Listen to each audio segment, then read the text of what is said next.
skid through the air in very much the same way that the motorboat skids in the water. On the other hand, the boy falling off his scooter on the inside because he misjudged his turn has his counterpart in the airplane, which slips downward off course because of a poorly flown turn.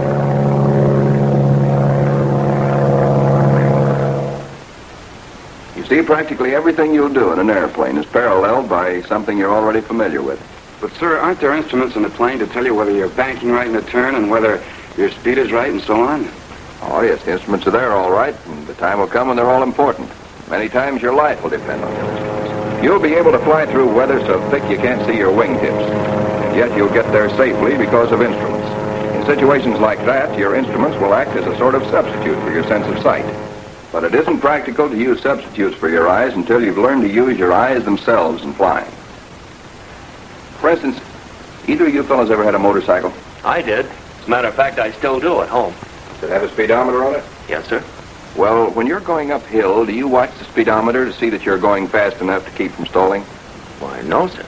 Oh, I suppose you're going downhill and there's a bad intersection at the bottom. You don't want to get going so fast you can't stop in case a car comes along. Do you watch the speedometer to be sure you don't get going too fast? No, sir. Well, then how do you tell whether you're going too fast or not? Well, you just know, that's all. Well, how? Well, sir, by how fast things seem to be going by. Yeah, and how the wind sounds in your ears. Just by the way it feels, I guess. Sure. By sight, sound, and feel, right? Yeah, that's right. That's how you learn to fly an airplane. As a primary student, when you're learning to land a plane, you'll be so busy trying to keep a straight course and your wings level, and trying to judge just when and where to set her down, you won't have time to move your eyes down into the cockpit. You'll have to judge your airspeed by sight, sound, and feel. And the sooner you learn to do that, the sooner you'll learn to make good landings. But even before that, you'll have to learn how to use your eyes correctly. Well, sir, how do you mean? How should we use them? Maybe I can show you. Now, I can stand here and look straight ahead at that radio and still see the writing on this blackboard over here more than 100 degrees away. I can't read the writing, but I can still see there's writing there. Over on this side, I can see there's someone sitting on that couch. I can't tell who it is or whether he's asleep. From his attitude, it looks like it. Let's go over to the board.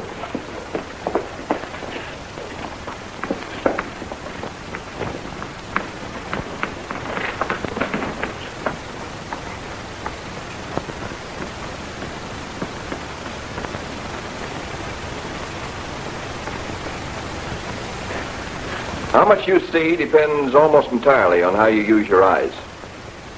Now, the average person standing here, looking at the radio, would see the radio and would probably be conscious of objects within this range.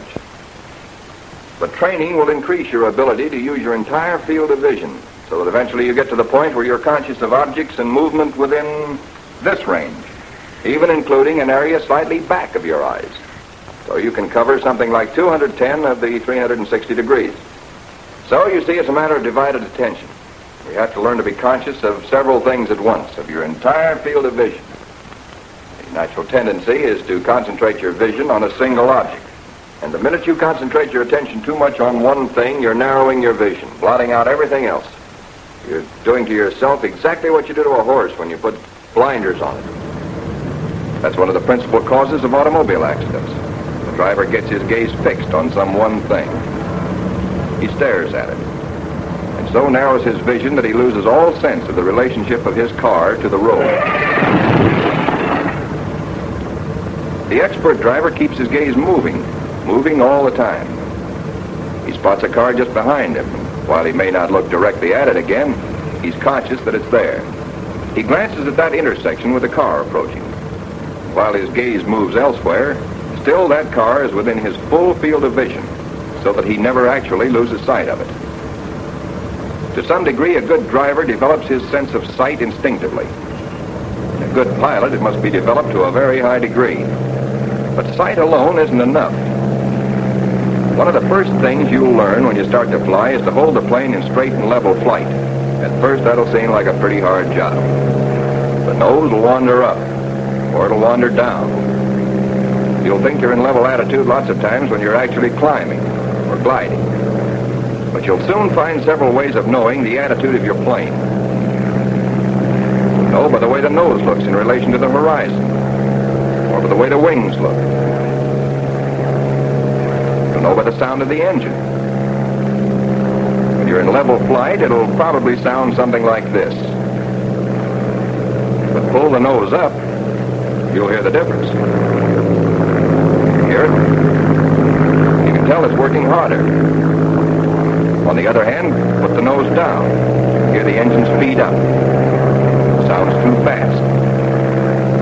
Also, you can tell a lot about what your plane's doing by combining your senses of sight and sound with the way the airplane feels to you. The feel of the controls and that seat-of-the-pants feeling flyers sometimes talk about. Suppose you want to put your plane into a glide. Cut the throttle and push your nose down. How far do you push it? You learn to push it down until your eyes tell you it's right for a glide.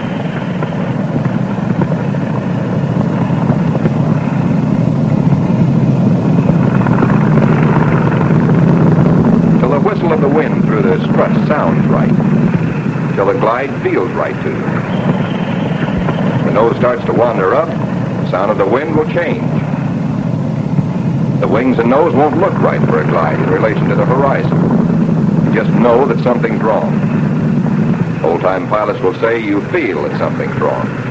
But they actually mean a combination of all three senses: sight, sound, and feel. Learning to fly the way we want you to learn is a little like learning to type by the touch system.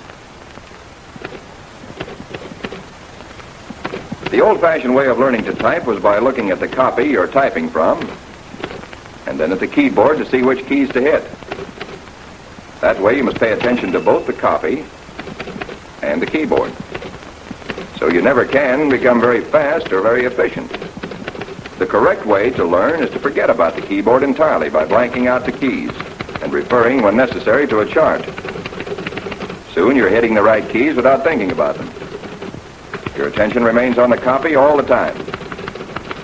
Your fingers find the right keys automatically. Likewise, in learning to fly, if you try to control the attitude of your plane by looking in the cockpit, you give your eyes two jobs to do. Then see what's going on outside the cockpit, and must watch the instruments too. Later on, you'll be able to so divide your attention that this will be possible. But in the meantime, too much attention to what's going on inside the cockpit will cut your efficiency. Your landings won't be so good. You can't watch the attitude of the plane, the relationship of plane to ground and horizon and all the other things you should be seeing. Keep your eyes on the instrument panel as well.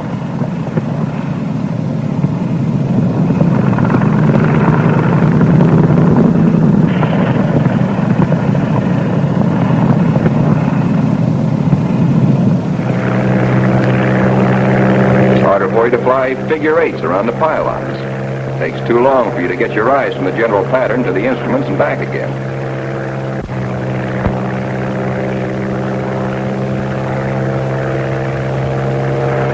You have more trouble with acrobatics, simply because you're trying to watch two things at once.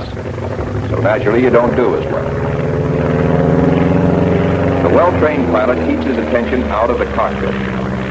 He handles the mechanics of flying as easily and as effortlessly as the touch system typist handles the mechanics of typing. He sits relaxed in his cockpit, relaxed but alert. His touch on the controls is as light, but yet as firm, as the touch of a doctor taking a patient's pulse. He's always aware of the general pattern of the ground beneath him. He makes mental notes of all fields or roads where he might be able to land in case of emergency. In formation, he is continually conscious of the position of planes flying with him. He's always on the lookout for other planes in the area. And once he spots them, he keeps track of them as long as they're anywhere near him. He's like the basketball player. The mechanics of handling the ball, dribbling, are automatic. He sees the entire court.